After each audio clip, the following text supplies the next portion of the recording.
Hola, és l'hora del contacontes per aprendre a imaginar. Avui us explico un conte d'un nen molt entremaliat que va enfadar molt a la seva mare i en el seu germanet petit. Es diu El cul que va tocar el dos. En una casa hi viu un nen que es diu Pompeu. Cada vegada que en Pompeu es porta malament, la mare li clava una bona surra al cul. Cada vegada que fa enfadar la mare li clava una bona surra al cul.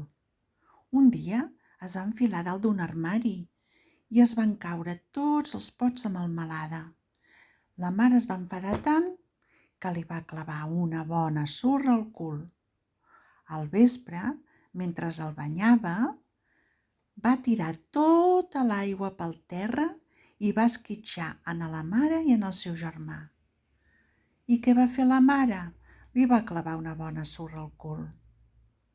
Quan es va aixecar al dematí, va obrir la gàbia dels ocells i es van escapar. La mare es va enfadar tant que li va clavar una bona surra al cul. Un dia al vespre, quan hi anava a dormir, el cul de Pompeu li va dir: «Pompeu, porta't bé, perquè a mi sempre em toca el rebre. I ja n'estic fart».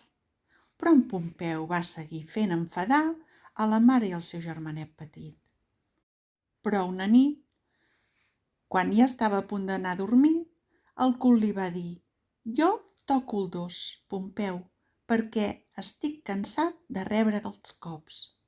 I en Pompeu li va dir: «Per mi ja te'n pots anar, no et necessito per res». I li va fer pam i pipa.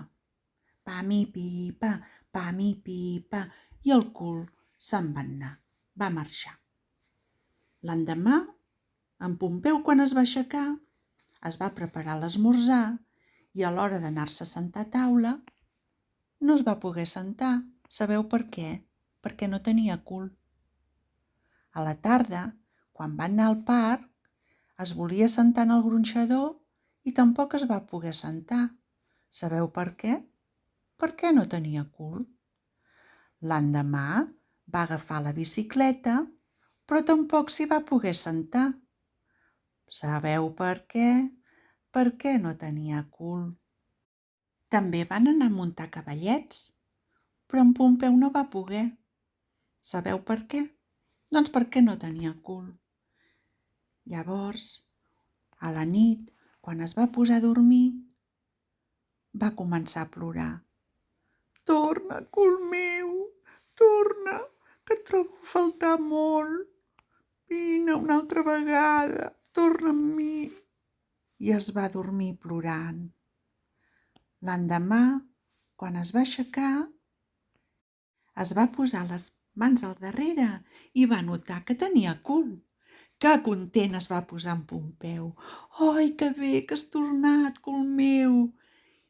Es va preparar l'esmorzar i es va poder seure a la cadira per esmorzar amb el seu pare, l'avi, la mare i el seu germanet. A la tarda van anar a passejar pel parc i va poder sentar-se en els gronxadors. Un altre dia va anar amb la bicicleta i també es va poder sentar. I estava tan content i la seva mare tan contenta que aquell cul va ser el cul més ben tractat de tot el món.